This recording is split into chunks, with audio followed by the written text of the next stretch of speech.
차가운 기계 소리만이 규칙적으로 들려오는 중환자실의 정적 속에서 나는 내가 살아있음을 깨달았습니다. 몸은 천근만근 무거워 손가락 하나조차 내 의지대로 움직일 수 없었지만 희미하게 열린 의식 사이로 사람들의 목소리가 칼날처럼 파고들었습니다.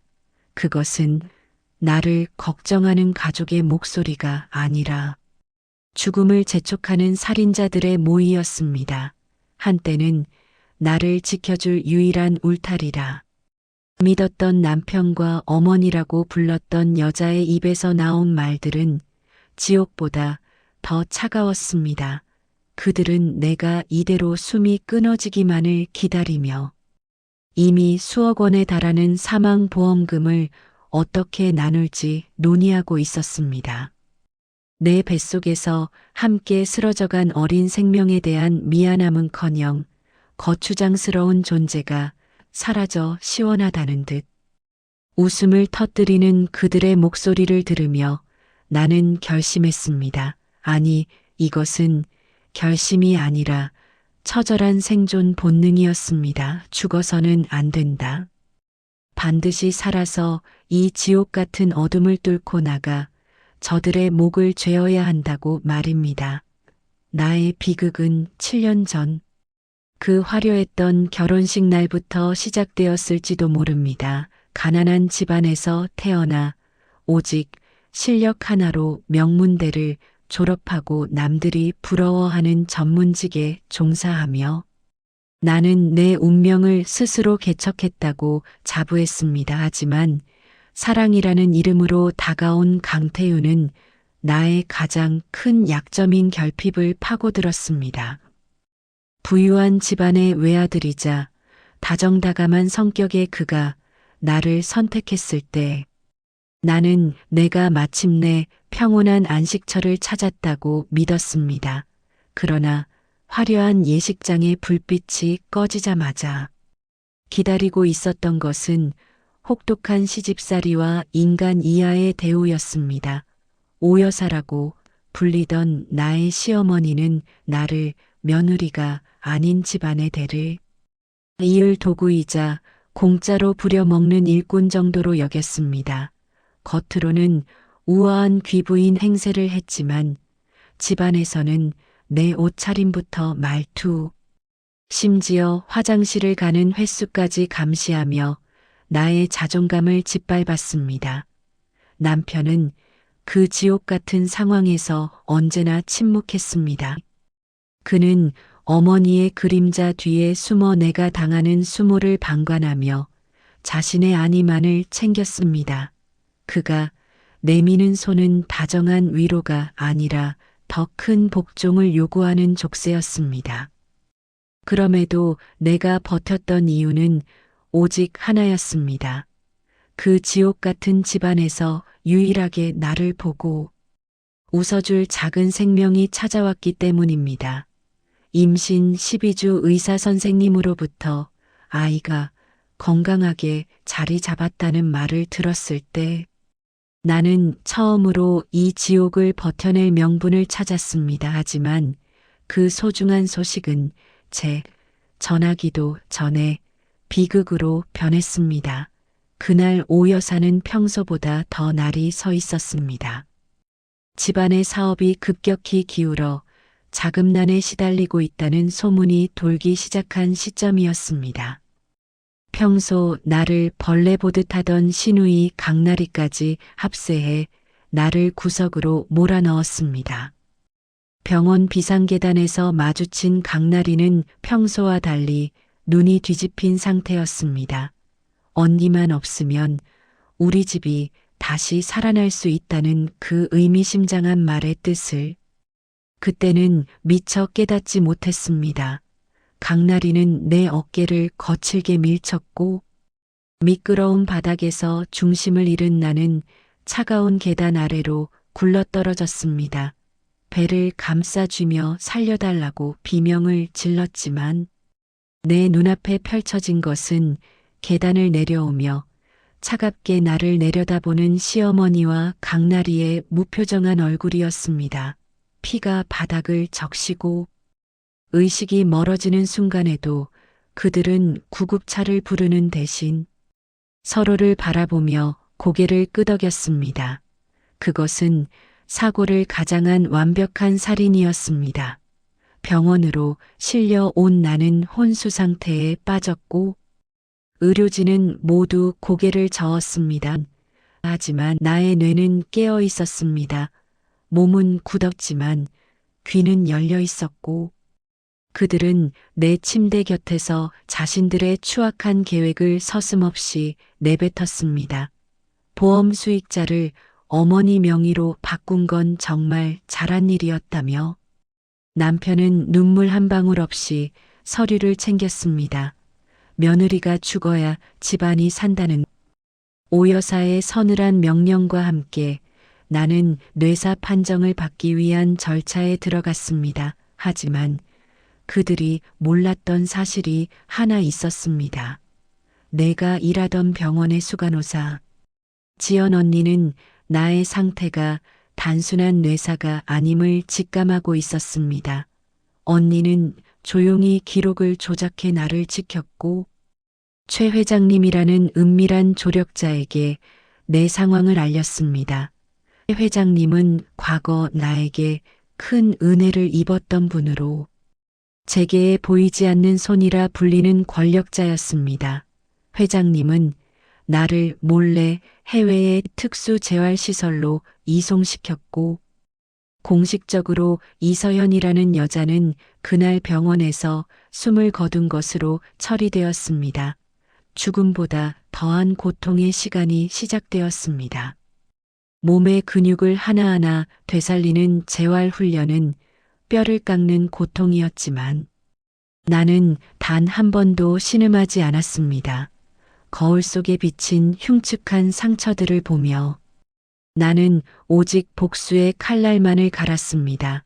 성형수술을 통해 얼굴의 골격을 바꾸고 눈매를 다듬으며 나는 과거의 서서연을 완전히 지워버렸습니다. 목소리 톤부터 걸음걸이 그리고 사소한 습관 하나까지 모두 고쳤습니다. 5년이라는 세월 동안 나는 사람이 아니라 오직 복수를 위해 태어난 기계처럼 움직였습니다. 최 회장님은 나에게 방대한 지식과 권력을 다루는 법을 가르쳤습니다. 투자의 생리와 사람의 약점을 파고드는 법, 그리고 기록 한 줄로 사람을 죽이고 살리는 법을 익혔습니다. 마침내 7조 원 규모의 거대 재단인 다시봄 재단의 후계자 한세진으로 다시 태어났을 때 나는 거울 속의 낯선 여자를 보며 미소 지었습니다. 이제 사냥을 시작할 시간이라고 말입니다. 나는 가장 먼저 그들의 숨통을 조일 발판을 마련했습니다. 오 여사와 강태윤이 그토록 갈망하던 돈을 미끼로 던졌습니다.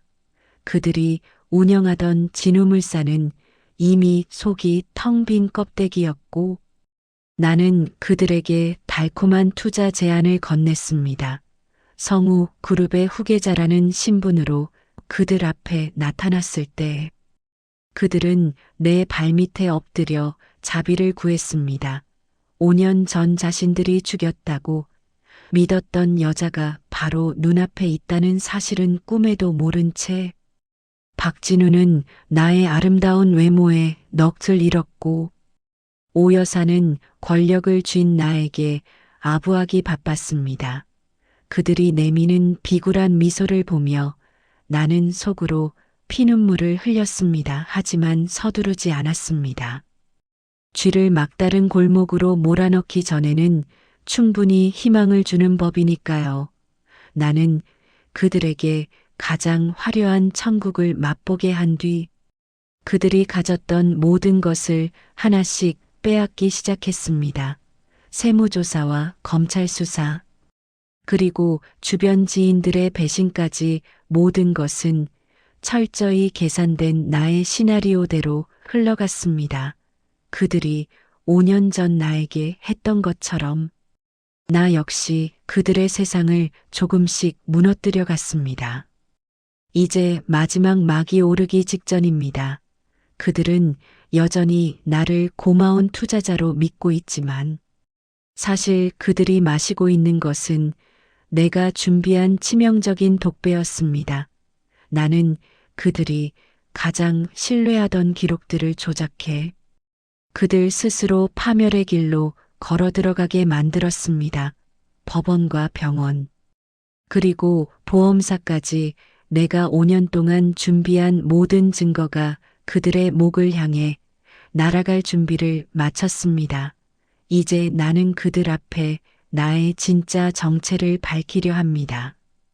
그들이 죽였다고 믿었던 그 여자가 어떻게 지옥에서 돌아왔는지, 그리고 그들이 저지른 죄의 대가가 얼마나 무거운지 똑똑히 보여줄 것입니다. 하지만 복수의 끝에서 마주한 진실은 생각보다 더 참혹했습니다.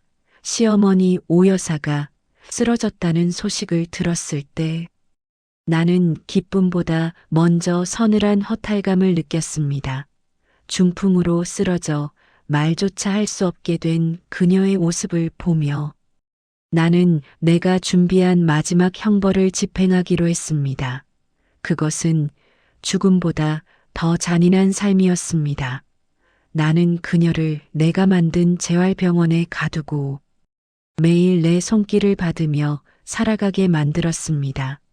며느리는 사람이 아니라고 말했던 그녀가 이제는 그 며느리의 손길 없이는 대소변조차 가릴 수 없는 처지가 된 것입니다. 나는 그녀의 귀에 속삭였습니다. 어머님, 이제부터가 진짜 시작이에요. 죽고 싶어도 죽지 못하는 지옥이 어떤 것인지 제가 똑똑히 보여드릴게요라고 말입니다. 오 여사가 쓰러진 뒤 강태훈과 강나리 남매의 본성은 기다렸다는 듯 터져나왔습니다. 어머니의 생사를 걱정하는 마음보다 먼저 그들의 머릿속을 채운 것은 오 여사가 몰래 숨겨두었을 비자금과 집안의 남은 재산이 어디에 있는지에 대한 탐욕이었습니다. 나는 병원, 복도 구석에서 그들이 나누는 대화를 조용히 지켜보았습니다. 강태윤은 어머니가 이대로 깨어나지 못하면 인감도장과 통장을 누가 관리할지를 두고 동생인 강나리와 오르렁거렸고, 강나리는 자기가 그동안 어머니 수발을 다 들었으니 지분이 더 많아야 한다며 기세등등하게 맞섰습니다.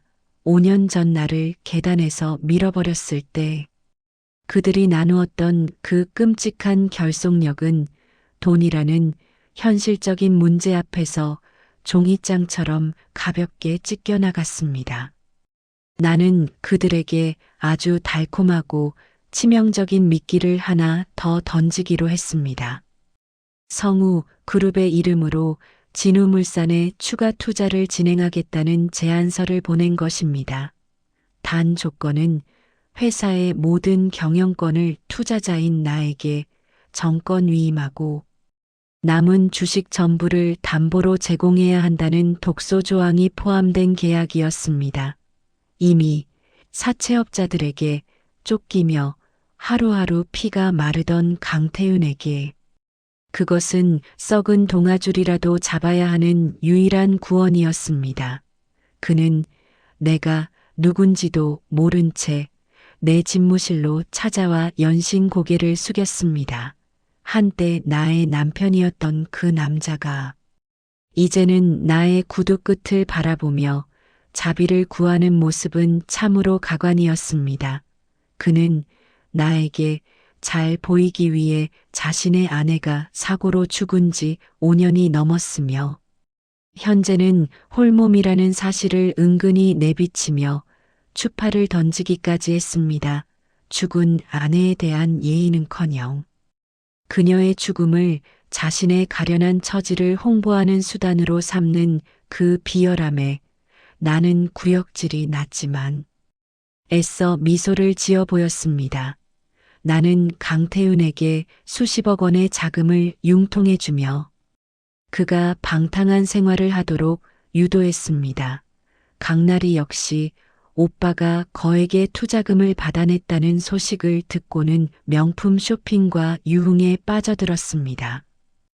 그녀는 내가 미리 포섭해둔 가짜 자산가들에게 속아 말도 안 되는 투자, 사기에 휘말려 집안의 마지막 남은 땅 문서까지 담보로 넘겨주었습니다.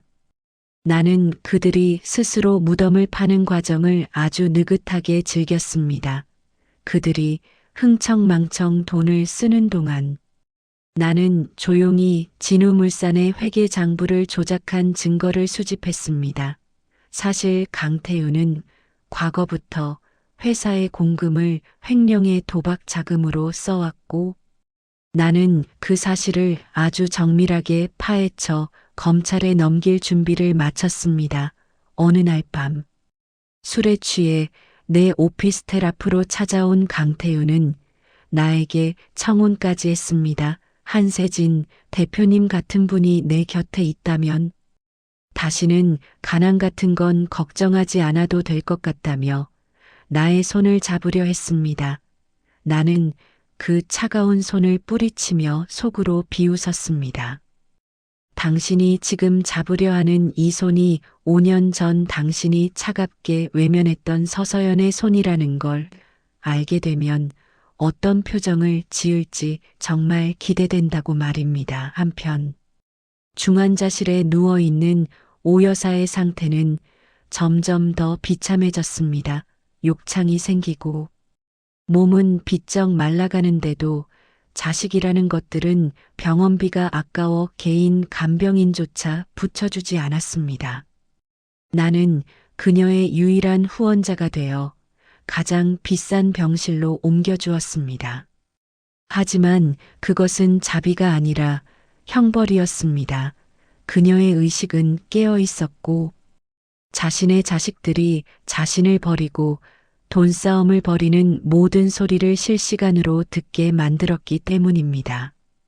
나는 매일 퇴근길에 그녀를 찾아가 자식들의 근황을 하나하나 일러주었습니다. 어머님 강나리가 오늘 백화점에서 2천만 원짜리 가방을 샀대요.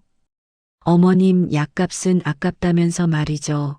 강태우는 지금 저랑 결혼할 꿈에 부풀어 어머님 인감을 위조해서 별장까지 팔아치웠고요. 오 여사의 눈동자가 분노와 슬픔으로 격렬하게 흔들렸지만 그녀가 할 수 있는 것은 그저 쉰 목소리로 꺽꺽거리는 것뿐이었습니다. 그 무렵 강나리가 드디어 사고를 쳤습니다. 자신이 투자했던 가짜 코인 사업이 완전히 망했다는 사실을 알게 된 그녀는 오빠의 금고에 손을 댔습니다. 강태윤이 금지옥엽처럼 아끼던 투자금 중 일부를 몰래 빼돌려 해외로 도망칠 계획을 세운 것입니다. 하지만 그 돈은 애초에 추적이 가능하도록 설계된 나의 자금이었습니다. 나는 강나리가 공항 게이트를 통과하기 직전 경찰이 그녀를 덮치게 만들었습니다. 횡령과 절도 혐의로 수갑이 채워진 강나리는 울부짖으며 오빠인 강태윤에게 전화를 걸었지만 이미 나에게 눈이 멀어 있던 강태윤은 동생을 도와주기는커녕 자신의 앞길을 막는 장애물이라며 그녀를 매몰차게 외면했습니다. 5년 전 나를 함께 밀어버렸던 그 공범들이 이제는 서로를 죽이지 못해 안달난 원수가 된 것입니다. 강나리는 유치장에 갇힌 뒤 배신감에 몸서리치며 강태윤의 과거 비리들을 하나둘씩 폭로하기 시작했습니다. 오빠가 예전 아내의 사망보험금을 어디에 썼는지, 그리고 그 사고가 정말 단순한 사고였는지에 대한 충격적인 증언들이 쏟아져 나오기 시작했습니다. 나는 이 모든 과정을 마치 관객처럼 흥미진진하게 지켜보았습니다. 이제 마지막 활용점정이 남았습니다. 강태윤에게 내가 준비한 가장 화려한 파티 초대장을 보냈습니다. 성우그룹과 진우물산의 합병 선포식이라는 이름의 이 파티에는 수많은 정관계 인사들과 언론사들이 초청되었습니다. 강태윤은 자신이 드디어 대한민국 상류층으로 진입하는 날이라 믿으며 가장 비싼 턱시도를 입고 파티장에 나타났습니다. 하지만 그가 무대에 오르는 순간 스크린에 띄워진 것은 합병 기획안이 아니라 5년 전 병원 비상계단에서 촬영된 짧은 영상이었습니다. 흐릿하지만 분명하게 보이는 강나리와 오 여사의 오작, 그리고 그 옆에서 방관하던 강태윤의 실루엣이 공개되자 파티장은 순식간에 아수라장이 되었습니다. 강태윤은 사색이 되어 나를 바라보았습니다. 대표님, 이게 대체 어떻게 된 일입니까? 영상이 잘못된 것 같습니다라고 더듬거리며 말하는 그에게 나는 천천히 다가갔습니다. 그리고 수많은 카메라 앞에서 그의 귀에 나지막하게 속삭였습니다. 오랜만이야. 강태윤, 아직도 내 목소리가 누군지 모르겠어. 나의 진짜 목소리를 듣는 순간 강태윤의 눈동자는 공포로 뒤덮였습니다. 그는 마치 귀신을 본 사람처럼 주저앉아 벌벌 떨기 시작했습니다. 파티장은 순식간에 차가운 침묵이 내려앉았습니다. 화면 속 영상은 강태윤의 영혼을 갈기갈기 찢어놓기에 충분했습니다. 그는 입을 벌린 채 스크린과 나를 번갈아 보며 사시나무 떨듯 몸을 떨었습니다. 제가 나지막하게 속삭인 그 한마디에 그의 세계는 무너져 내리고 있었습니다. 대표님. 아니, 그럴 리가 없습니다. 당신은 한세진 대표님이지 그 죽은 여자가 아니야. 그는 현실을 부정하며 뒷걸음질 쳤지만 이미 파티장 입구에는 경찰과 검찰 수사관들이 들이닥친 상태였습니다. 강태윤은 그 자리에서 횡령과 배임, 그리고 5년 전 사건의 살인미수 공모 혐의로 긴급 체포되었습니다. 수갑이 채워지는 순간에도 그는 미친 사람처럼 소리를 질렀습니다. 이건 음모라고, 저 여자가 나를 속인 거라고 비명을 질렀지만 아무도 그의 말을 들어주지 않았습니다. 나는 그가 끌려나가는 뒷모습을 보며 비로소 가슴 한구석에 맺혔던 응어리가 조금은 풀리는 기분을 느꼈습니다. 하지만 이것은 복수의 시작일 뿐이었습니다. 며칠 후 법정에서 마주한 강태윤은 불과 일주일 만에 수십 년은 늙어버린 초라한 몰골이었습니다. 그는 여전히 변호인을 통해 내가 서서연이라는 사실을 부정하려 애썼습니다. 성형수술로 완전히 바뀐 나의 외모가 그에게는 유일한 도피처였을 것입니다. 하지만 나는 이미 모든 준비를 마친 상태였습니다. 나는 법정의 증인석이 아니라 피해자 본인의 신분으로 당당히 섰습니다. 그리고 판사 앞에서 나의 원래 이름인 서서연으로서 선서를 마쳤습니다. 강태윤의 변호인은 나의 신분을 의심하며 유전자 검사와 지문 대조 결과를 요구하며 시간을 끌려 했습니다. 나는 미리 준비해둔 국립과학수사연구원의 공식 문서를 내밀었습니다. 성형수술을 했어도 지문과 유전자는 변하지 않는 법입니다.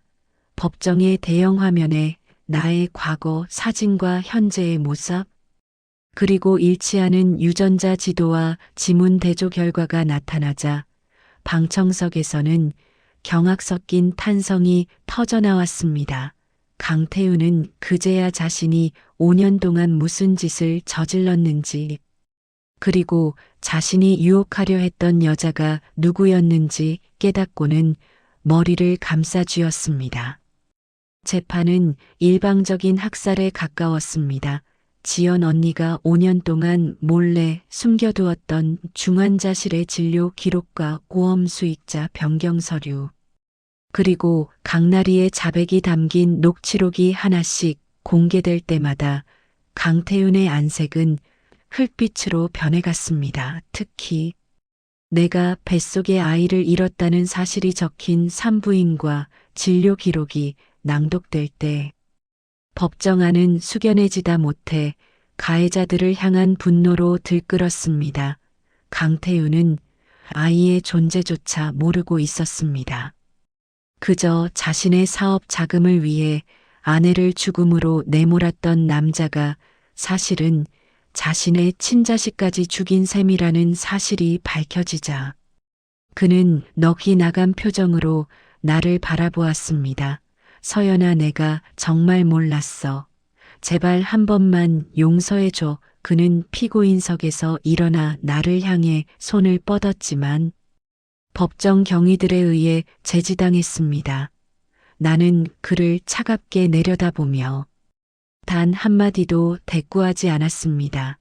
그가 내뱉는 용서라는 단어는 내 아이의 생명보다 가벼웠고 나의 5년이라는 세월보다 비천했습니다. 강태윤의 몰락은 연쇄적으로 일어났습니다.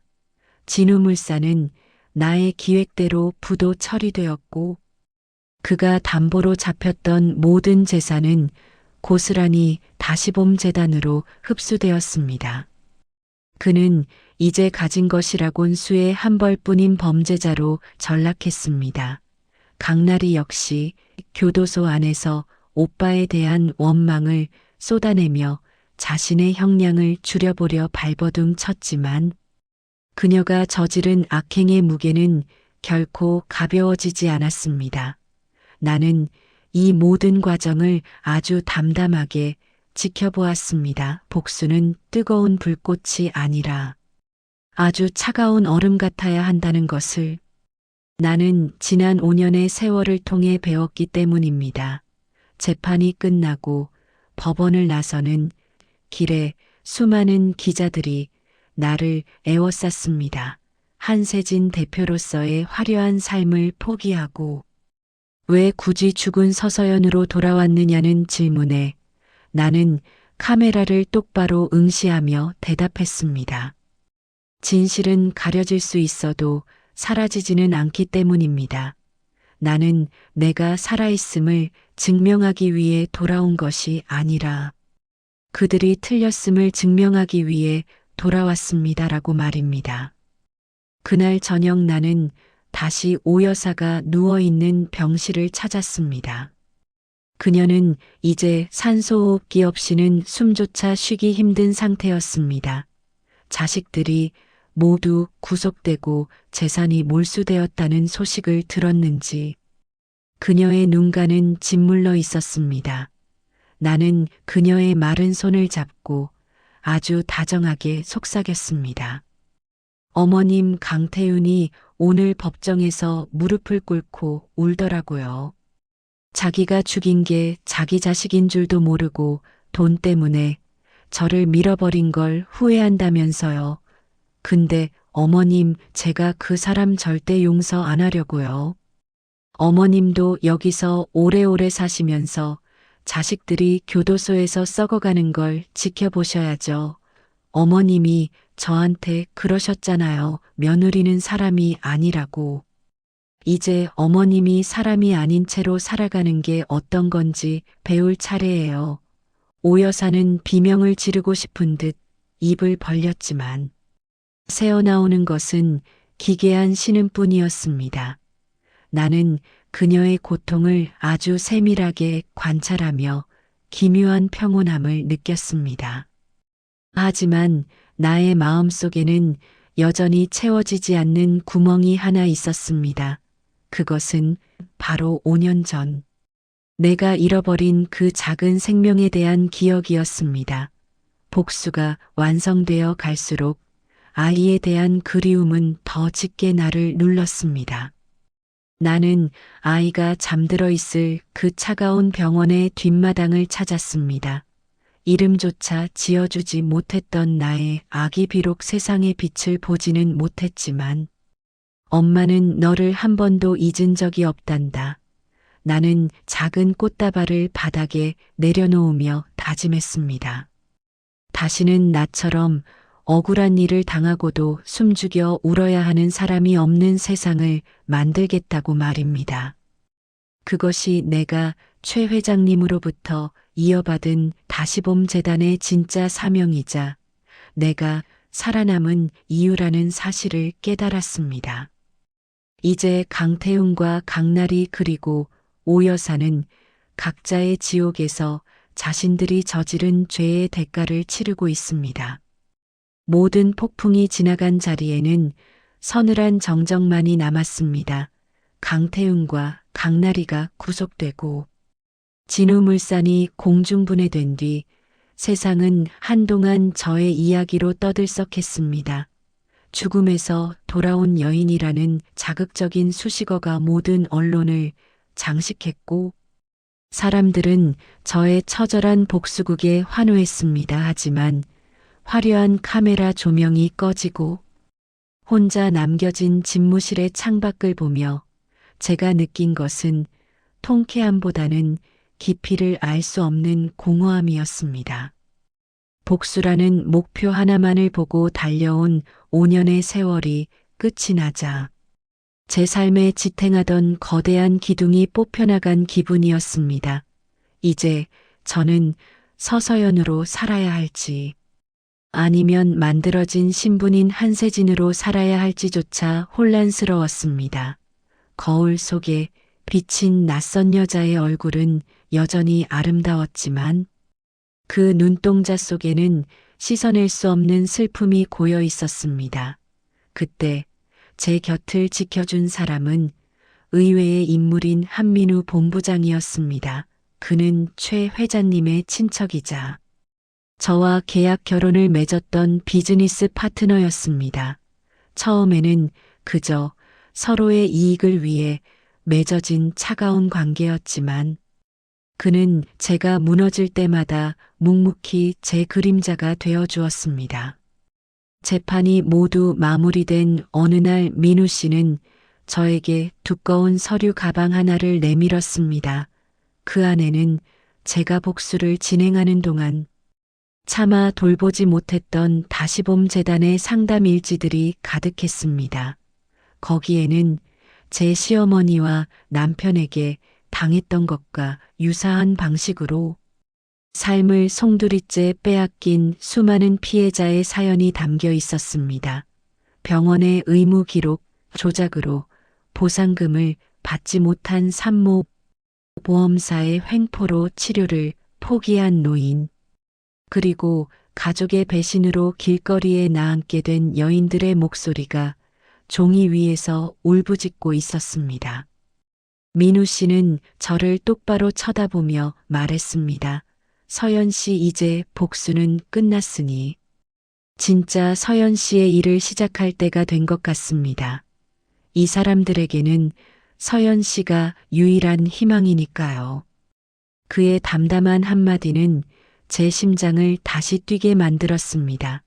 제 복수가 개인적인 원한을 갚는 일이었다면 이제부터 할 일은 세상의 뒤틀린 기록들을 바로잡는 정의의 영역이었습니다. 저는 한세진이라는 이름을 유지하기로 했습니다. 서서연이라는 이름은 비극의 상징이었지만 한세진이라는 이름은 그 비극을 딛고 일어선 권력의 상징이었기 때문입니다.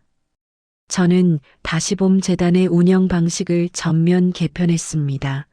단순히 기부금을 전달하는 방식에서 벗어나 의료 기록 블록체인 시스템을 구축하고 피해자들에게 무료 법률 자문을 제공하는 전문 기구를 설치했습니다.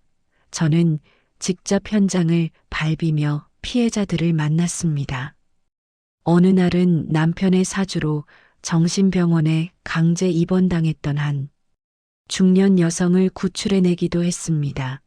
그녀가 제 손을 잡으며 고맙다고 오열할 때 저는 비로소 5년 전 차가운 계단에서 잃어버렸던 제 자아의 일부가 채워지는 기분을 느꼈습니다.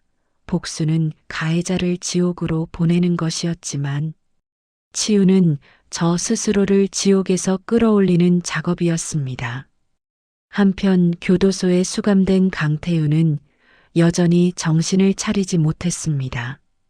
그는 면회를 간 민우 씨를 통해 저에게 끊임없이 편지를 보냈습니다. 과거의 정을 생각해서라도 합의를 해달라거나 자기가 감옥에서 나가면 다시 잘해보고 싶다는 식의 망상에 사로잡힌 내용이었습니다. 그는 자신이 저지른 죄의 무게보다 자신이 잃어버린 부와 명예에만 집착하고 있었습니다. 강나리 또한 교도소 내에서 수감자들과 다투며 적응하지 못하고 있다는 소식이 들려왔습니다. 그녀는 자신의 잘못을 뉘우치기는커녕 오빠와 어머니가 자신을 제대로 지켜주지 못했다며 여전히 남탓만 하고 있었습니다. 저는 그들의 비참한 소식을 접할 때마다 분노하기보다 가련함을 느꼈습니다. 그들은 평생 자신들의 마음속에 갇힌 채 진정한 자유가 무엇인지 알지 못한 채 늙어갈 운명이었습니다. 반면 식물인간 상태에서 깨어났지만 전신마비로 거동이 불가능해진 후 여사는 제가 운영하는 재단의 요양시설로 옮겨졌습니다. 그녀는 제가 준비한 최고의 의료 서비스를 받고 있었지만 그것은 그녀에게 축복이 아니었습니다. 그녀의 의식은 너무나 또렷했기에 자신이 지배하던 세상이 어떻게 무너졌는지, 그리고 자신이 멸시하던 며느리의 자비로 숨을 쉬고 있다는 사실을 매 순간 뼈저리게 느껴야 했습니다. 저는 가끔 그녀를 찾아가 창밖의 햇살을 보여주었습니다. 어머님, 날씨가 참 좋네요. 강태윤은 어제 교도소에서 싸움을 하다가 다쳤다고 하더라고요. 강나리는 정신과 치료를 받기 시작했고요. 어머님은 여기서 오래오래 사시면서 이 모든 소식을 다 들으셔야 해요. 제가 어머님 건강은 책임질 테니 걱정 마세요. 그녀의 눈동자가 증오와 공포로 뒤들렸지만 저는 그저 온화하게 웃으며 그녀의 이불을 매만져 주었습니다. 이것이 제가 그녀에게 내린 가장 잔인하고도 정당한 형벌이었습니다. 시간이 흘러 다시봄재단은 대한민국에서 가장 영향력 있는 시민단체로 성장했습니다. 저는 이제 한 기업의 후계자가 아니라 사회적 약자들의 대변인으로 살아가고 있었습니다. 제 곁에는 여전히 한민우 씨가 있었습니다. 그는 더 이상 계약상의 남편이 아니라 제 영혼의 동반자였습니다. 우리는 어느 날 저녁 함께 노을을 바라보며 대화를 나누었습니다. 민우 씨가 저에게 물었습니다. 서연 씨 이제 정말 행복하신가요? 저는 잠시 생각하다가 고개를 끄덕였습니다. 네, 비록 예전처럼 티 없이 맑은 웃음은 아니지만 이제는 제 삶의 의미를 찾은 것 같아요. 상처는 사라지지 않겠지만 그 상처가 다른 사람의 눈물을 닦아주는 도구가 되었으니까요. 하지만 평화로운 일상 속에 예상치 못한 위기가 찾아왔습니다. 강태윤을 돕던 과거의 은밀한 조력자들이 저의 정체를 의심하며 재단의 지배 구조를 뒤흔들려 한다는 첩보가 들어온 것입니다. 그들은 최 회장님이 남긴 유언장의 효력을 문제 삼으며 저를 재단에서 축출하려 했습니다. 그 배후에는 강태윤의 먼 친척이자 탐욕스러운 자산가인 박 의원이 있었습니다. 그는 강태윤이 빼돌렸던 비자금의 행방을 쫓으며 저를 압박해오기 시작했습니다. 저는 다시 한번 전투태세를 갖춰야 했습니다. 이번에는 개인의 복수가 아니라 제가 일궈온 신념의 터전을 지키기 위한 싸움이었습니다. 저는 그들이 보낸 협박 편지를 보며 미소 지었습니다. 5년 전에 연약했던 서서연은 이미 죽었습니다. 이제는 그 누구도 제 소중한 것들을 뺏어갈 수 없다는 것을 그들에게 똑똑히 가르쳐 줄 차례였습니다. 박 의원이 던진 미끼는 생각보다 유치하고 뻔했습니다. 그는 제가 성우, 그룹의 후계자 자리를 찬탈하기 위해 최 회장님의 정신미약을 이용해 유 원장을 조작했다는 허위 사실을 유포하기 시작했습니다. 찌라시와 유령. 언론사들을 동원해 제 과거의 신분 세탁 의혹을 건드리며 다시봄 재단의 도덕성에 치명타를 입히려고 혈안이 되어 있었습니다. 그러나 박 의원이 간과한 사실이 하나 있었습니다. 저는 이미 법원으로부터 공식적인 신원 회복 판결을 받은 상태였고, 제가 한세진이라는 이름을 쓰는 것은 최 회장님의 유지를 받들기 위한 합법적인 절차였다는 점입니다. 무엇보다 저는 지난 5년 동안 기록의 무서움을 뼈저리게 배운 사람이었습니다.